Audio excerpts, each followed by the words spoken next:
Olá, meu nome é Camila Fernandes Caldato, sou estudante de Medicina do Centro Universitário do Estado do Pará, CESUPA, e junto com minha colega Neilane Araújo Cordeiro de Santana e com meu orientador Cláudio Eduardo Corrêa Teixeira, irei apresentar nosso trabalho, Atenção à Prevenção, estimativa de concordância entre medidores de glicemia capilar e sensores de glicemia intersticial, no primeiro colóquio de iniciação científica médica Professor Patrick Abdala Fonseca Gomes.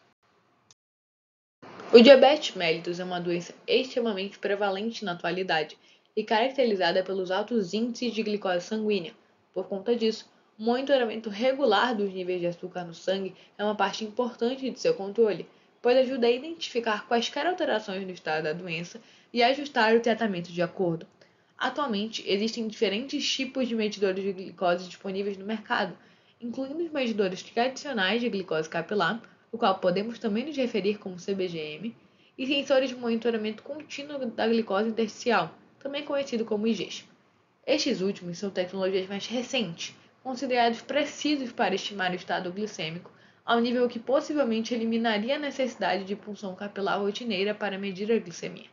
A justificativa para isso reside no fato de que foi realizada uma análise de correlação linear das medidas entre esses dois tipos de medidores, e esta foi assumida como evidência da alta concordância entre esses métodos. No entanto, é importante notar que correlação refere-se apenas à relação quantitativa entre duas variáveis, enquanto concordância refere-se a medições de uma única variável realizadas por diferentes métodos, e esta metodologia não havia sido aplicada. Essa diferença crítica entre correlação e concordância deve ser considerada ao interpretar os resultados de diferentes testes. Sendo assim, dada a relevância deste tema para o tratamento e manejo adequado do diabetes, analisamos tanto a correlação quanto a concordância entre as medidas realizadas pelo CBGM e por dois diferentes tipos de IGs.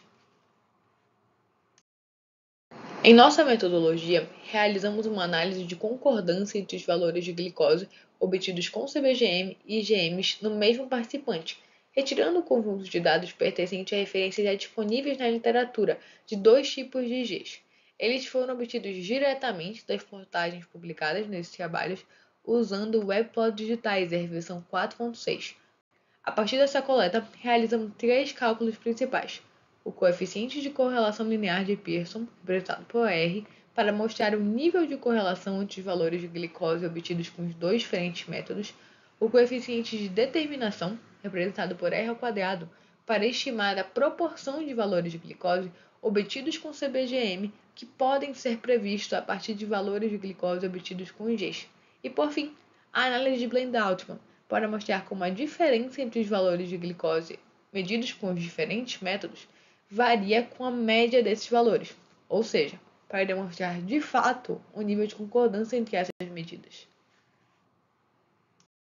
Em geral, os valores de glicose intersticial de fato estão bem correlacionados com os valores de glicose sanguínea, assim como demonstrado pelo nosso R de 0,869. Além disso, as medições com IGs podem predizer aproximadamente 75% dos valores medidos com CBGM, fato comprovado pelo coeficiente de determinação R ao quadrado de 0,755. No entanto, a boa correlação linear observada entre esses valores parece estar mais relacionada às suas amplitudes semelhantes, na faixa de aproximadamente 30 até 500 mg por decilitro. Essa hipótese é reforçada, pois a análise da concordância entre os valores de glicose intersticial obtidos com o primeiro tipo de IgS mostrou que ele possui uma diferença média de aproximadamente 13,12 e fornece valores até 43 unidades abaixo ou 69 unidades acima as fornecidas pelo CBGM. Já a mesma análise entre valores de glicose intersticial obtidos com o segundo tipo de IgS mostrou uma diferença média de 30,65, fornecendo valores de até 32 unidades abaixo ou 93 unidades acima dos fornecidos pelo CBGM.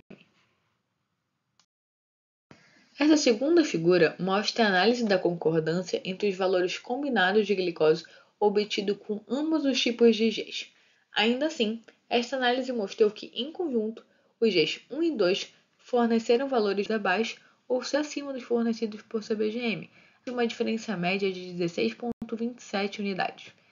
A partir disso, É demonstrado que a discordância entre os resultados de IgG e CBGM é maior na faixa de hiperglicemia do que na faixa de hipoglicemia.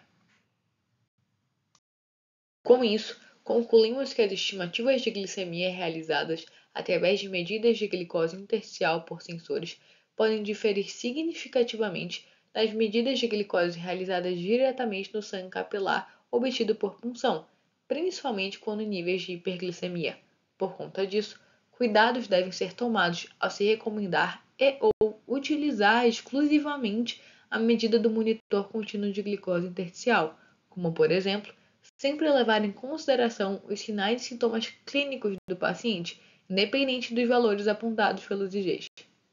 Muito obrigada por sua atenção.